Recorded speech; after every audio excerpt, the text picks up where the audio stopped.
ओम नमः शिवाय। जय श्री राम। सुनना और सुनाना क्या है?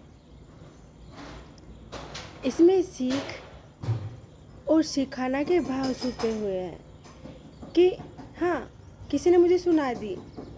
क्या सुनाया? दो बातें भी हो सकती है, अर्थात मान अपमान। तो सुनना और सुनाना कि सुनना, आपको किसी ने कोई बात सुनाई, ठीक है, तो उसमें क्या सीखा आपने? यदि वास्तव में आप सीख रहे हो, क्योंकि सीखना ही है जीवन का नाम। हर क्षण सीखना है, हर क्षण बहुत ज़रूरी है, इम्पोर्टेंट है। यदि आप इस भाव को समझो तो, सुनना और सुनाने के भाव को समझो तो हर क्षण आप सीखते हो, हर क्षण में कर्म करते हो।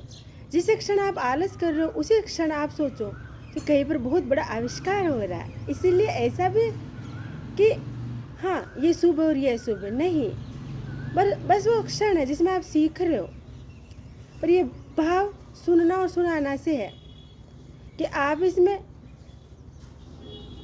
कि जैसे आपको दो बातें किसी ने सुनाई, तो अभी जैसे आप अगर सीखने और सिखाने के भाव से परे हो तो यहाँ पर आपको बुरा लगेगा कि मैं कहीं पर बैठा हूँ, बातें चल रही, तो मेरे को किसी ने सुना दिया, दो बातें सुना दी।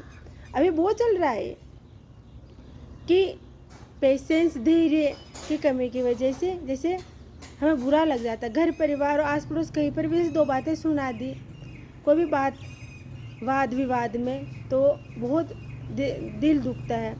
अब ये परिस्थितियों पर निर्भर करता है, यदि आप सीख रहे हो तो कि कौन सी परिस्थिति में आप किस भाव में इस सिचुएशन को संभाल लो।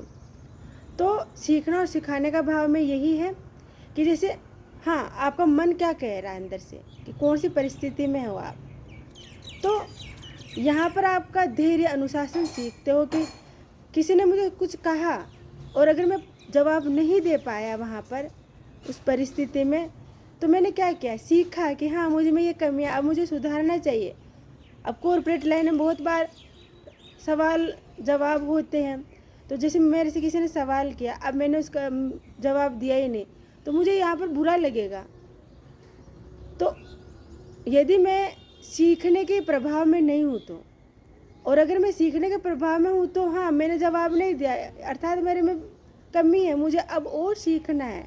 ये जीवन पर भी लागू होता है कि आप जिस परिवेश में हो, अगर आप सुन रहे हो तो भी आप सीख रहे हो, और अगर आप सुना रहे हो मतलब कह रहे हो तो आप सिखा रहे हो। तो कहीं पर भी बैठे हो, सुनना और सुनाना में सीख छुपी हुई है। या तो आप कहीं पर बैठे हो तो या तो आप सिखा रहे हो, सिखा के खड़े होगे। अगर आप रक्षण को इम्पोर्टेंट समझ रहे हो तो आप या तो सिखाओगे या तो सीखोगे, या आप धैर्य सीखते हो। इसीलिए हर क्षण ज़रूरी है, इस भाव को कर्मों के माध्यम से। ओम नमः शिवाय। जय श्री राम। सीख और सिखाने के भाव से समझ सकते हैं हम। हर हर महादेव।